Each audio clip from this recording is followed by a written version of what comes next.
Welcome to Tash Talks Soul.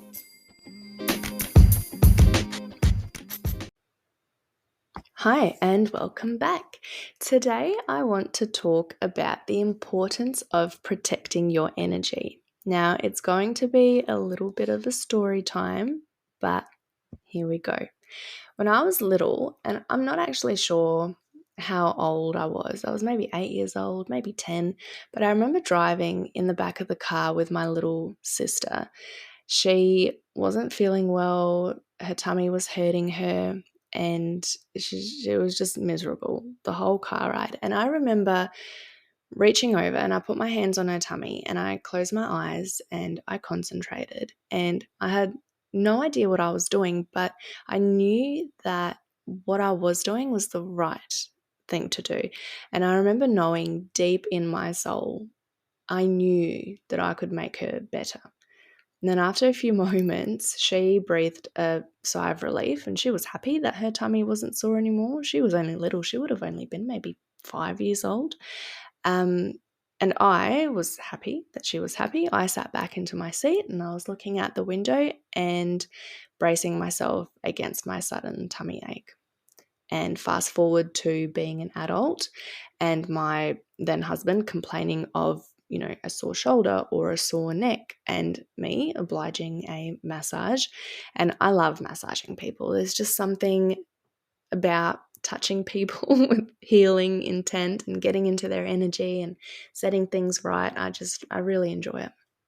And it feels really wholesome and feels really fulfilling. And I've sometimes wondered whether maybe with my corporate career, maybe I should have pursued a different tact, but who knows? I love my corporate career too. I find that to be really fulfilling and lots of fun as well. So, different things that we could do in our lives, I guess, but I'm happy where I am. But I love it when my hands get hot it's like pure healing love. I know when I'm really working with my hands energetically, they get hot. And if you talk to the people that receive Reiki or have received Reiki from me, oftentimes they will say that my hands, they can feel this real heat just pulsating out of my hands and it just comes on out of nowhere. My hands will be a regular temperature and then they just get really, really hot. And I love that really hot feeling in my hands.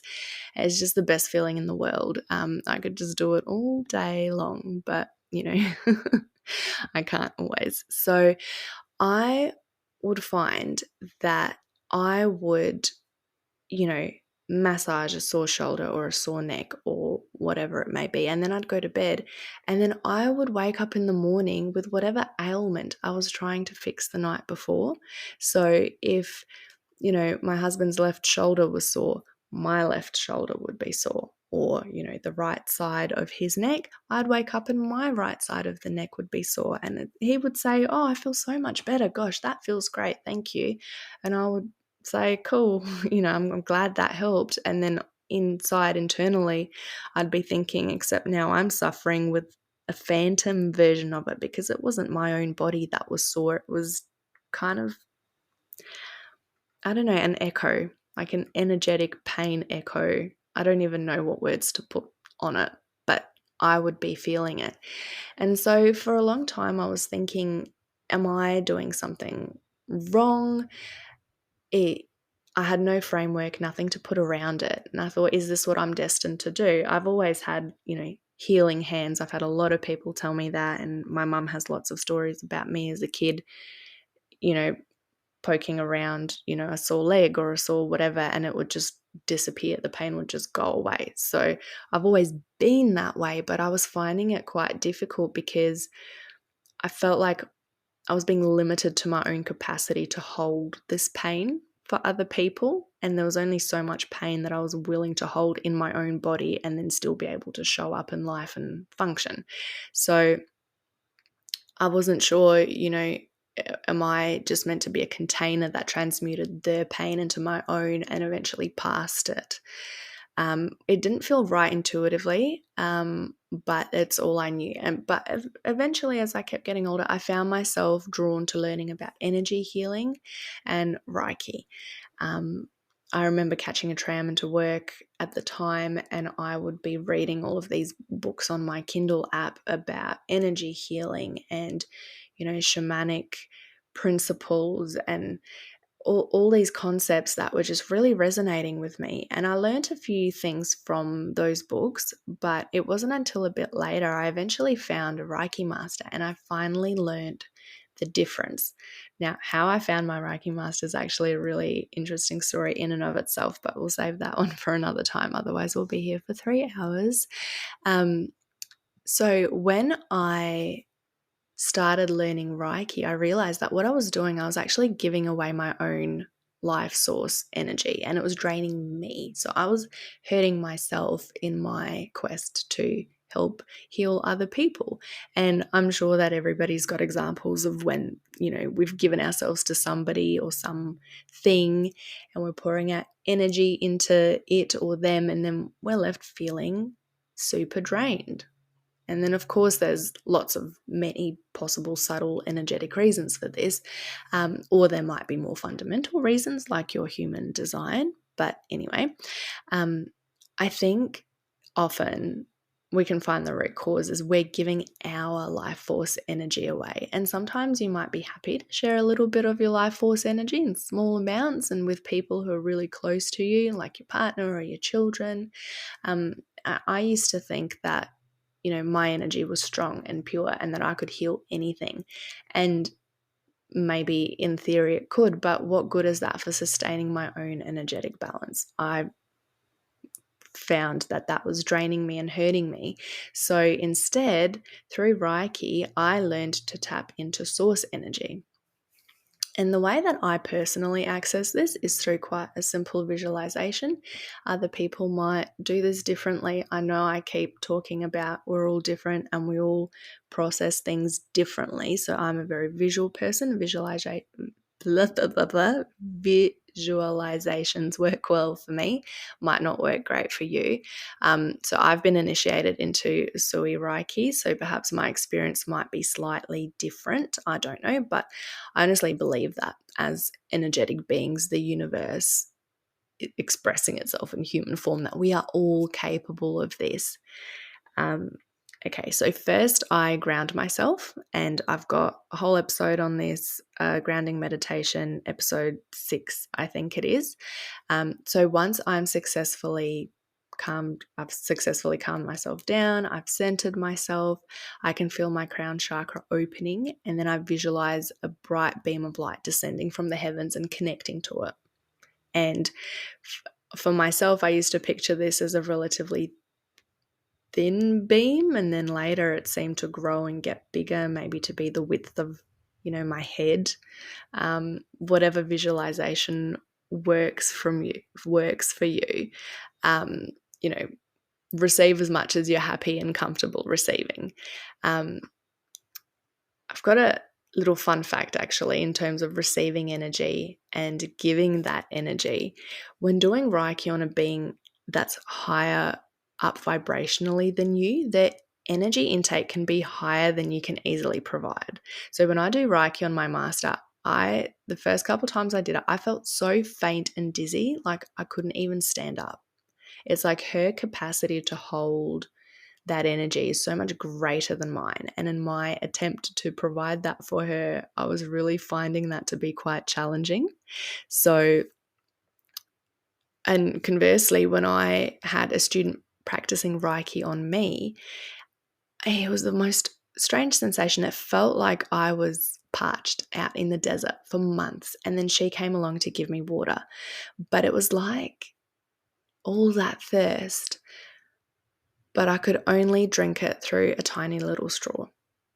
And she was the straw, and then the source energy was the water.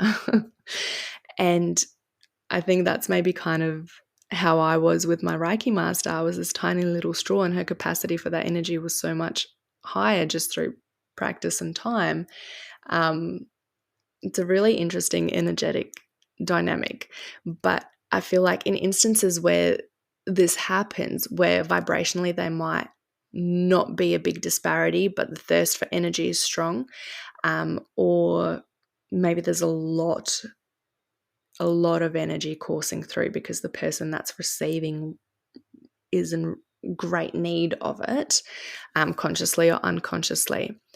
When that energy flows really strongly, it's almost like this shaking, eyelid fluttering sensation, and it's something that I just cannot control. It's like my eyelids flutter, and that flow of energy behind my third eye just intensifies. It really courses through, and that's how I kind of know when somebody's had their fill, is that fluttering stops, and it feels like this raging torrent becomes this gentle river, and I think, okay, they've had their fill, onto the next area that we're working on.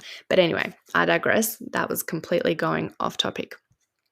So when that light enters my body through Reiki and healing, I feel it filtering through every cell.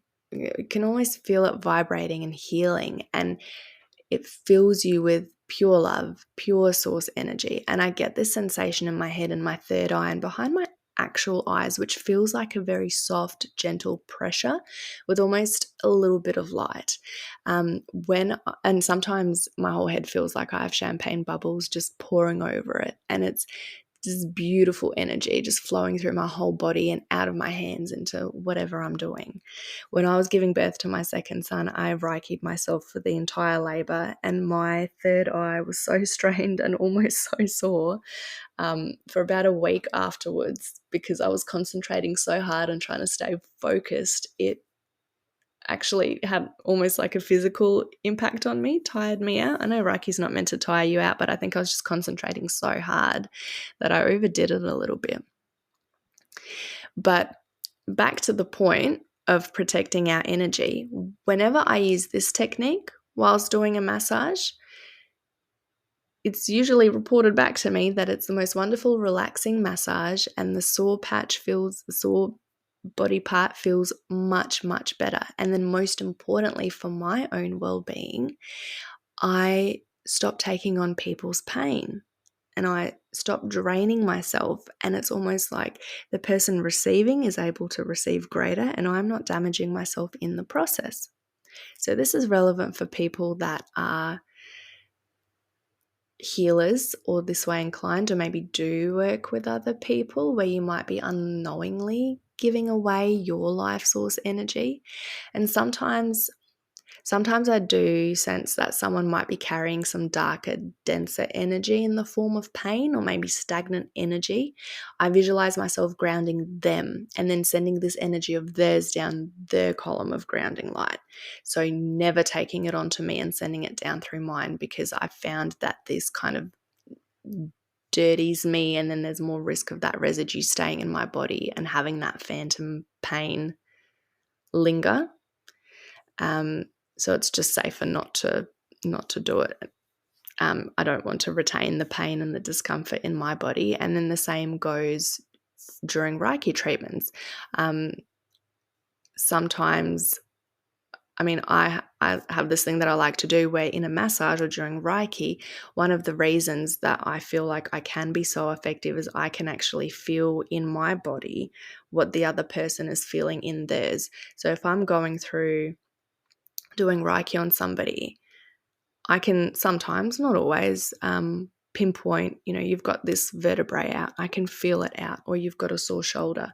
Or if I'm massaging, I can tell in my body where the pressure points are, and it's just a little bit easier to find it because I'm using my body as a map or as a guide to the person that I'm working on, if that kind of makes sense. But so I guess that's what guides me, these kind of phantom mirror experiences. But if I'm not careful and I don't protect my energy, I can, find myself holding on to what's actually not mine. And then this brings me to empaths. So a lot of people talk about being an empath. Everyone's an empath these days. And I think, truthfully, as energetic human beings, you'd have to be, an absolute dud. Oh my gosh, did I say that?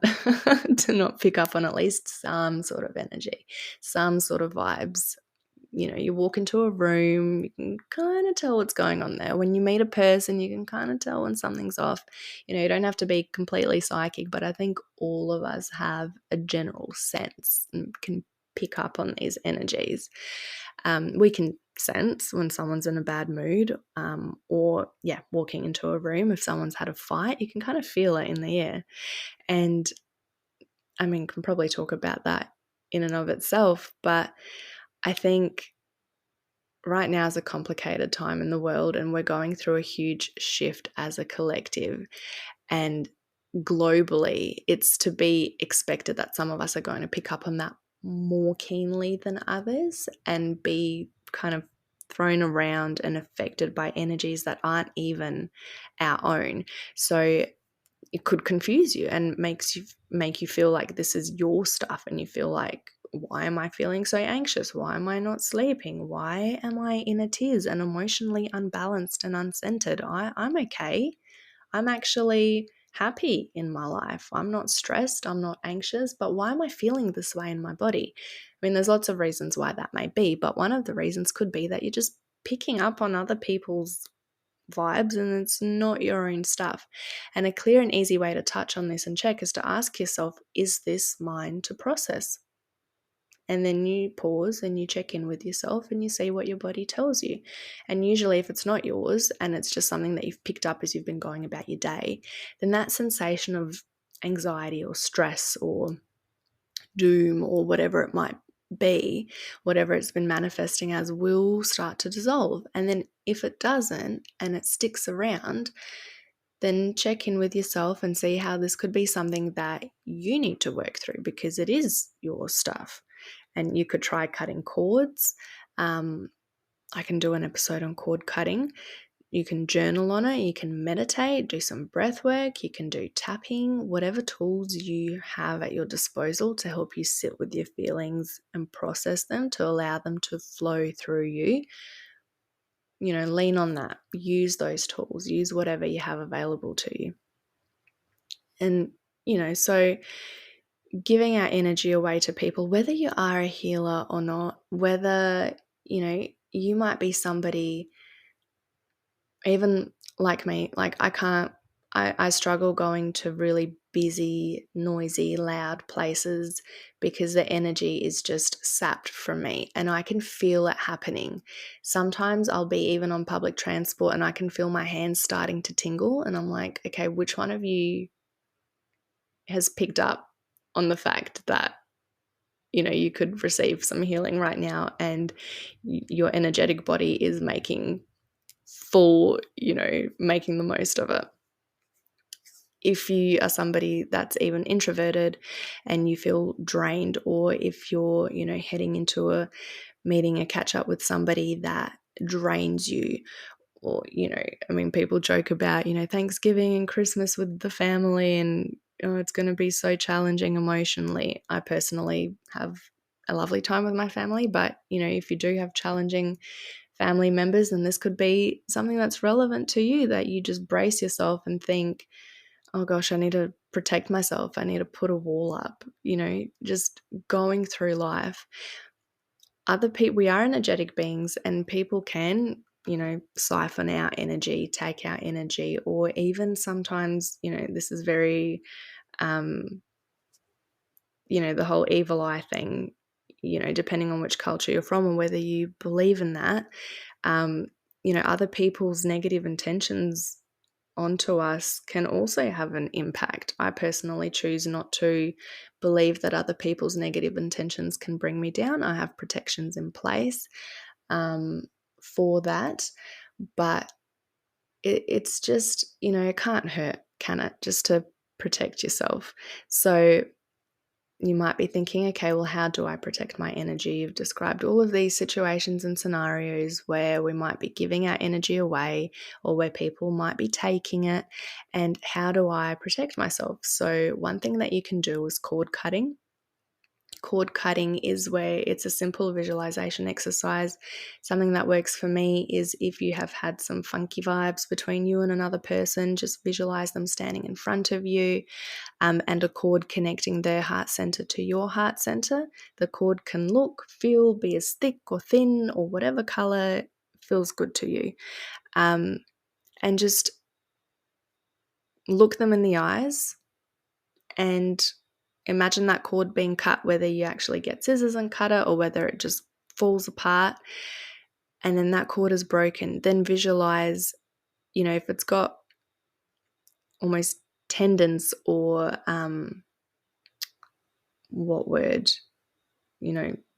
tendrils wrapped around your heart. Gently pull it away from your heart and watch them release, go limp, and come out of your heart.